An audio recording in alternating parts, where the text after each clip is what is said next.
سیدنا طلحہ بن عبید اللہ رضی اللہ عنہ سے مروی ہے کہ ایک بدو رسول اللہ صلی اللہ علیہ وسلم کے پاس آیا اور کہا، اے اللہ کے رسول، اسلام کیا ہے؟ آپ صلی اللہ علیہ وسلم نے فرمایا، ایک دن رات میں 5 نمازیں۔ اس نے کہا، کیا ان کے علاوہ بھی مجھ پر کوئی نماز ہے؟ آپ صلی اللہ علیہ وسلم نے فرمایا، جی نہیں۔ پھر اس نے روزوں کے بارے میں سوال کیا۔ آپ صلی اللہ علیہ وسلم نے فرمایا، رمضان کے روزے۔ اس نے کہا، کیا ان کے علاوہ بھی مجھ پر کوئی روزہ ہے؟ آپ صلی اللہ علیہ وسلم نے فرمایا، جی نہیں۔ پھر زکوٰۃ کا ذکر ہوا اور اس نے کہا، کیا اس کے علاوہ بھی مجھ پر کوئی زکوٰۃ ہے؟ آپ صلی اللہ علیہ وسلم نے فرمایا، جی نہیں۔ بالآخر اس نے کہا، اللہ کی قسم، میں ان عبادات میں نہ کوئی زیادتی کروں گا اور نہ کمی۔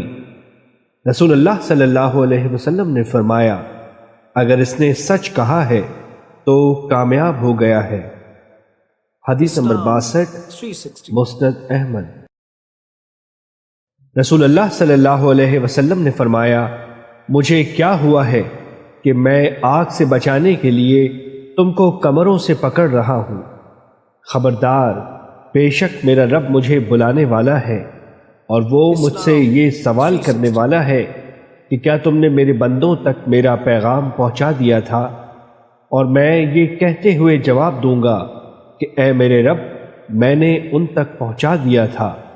خبردار، موجودہ لوگ غیر موجود لوگوں تک یہ پیغام پہنچا دیں۔ حدیث نمبر 65، مسند احمد۔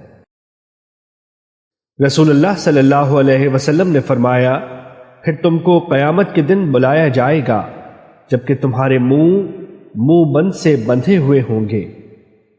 آپ صلی اللہ علیہ وسلم نے ران کی طرف اشارہ کرتے ہوئے فرمایا، سب سے پہلے یہ چیز بولے گی۔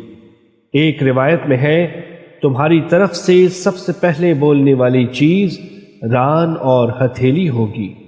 میں نے کہا، اللہ کے رسول، کیا یہ ہمارا دین ہے؟ آپ صلی اللہ علیہ وسلم نے فرمایا، یہ تمہارا دین ہے اور تم جہاں بھی نیکی کرو گے تم کو کفایت کرے گی۔ حدیث نمبر 66، مسند احمد۔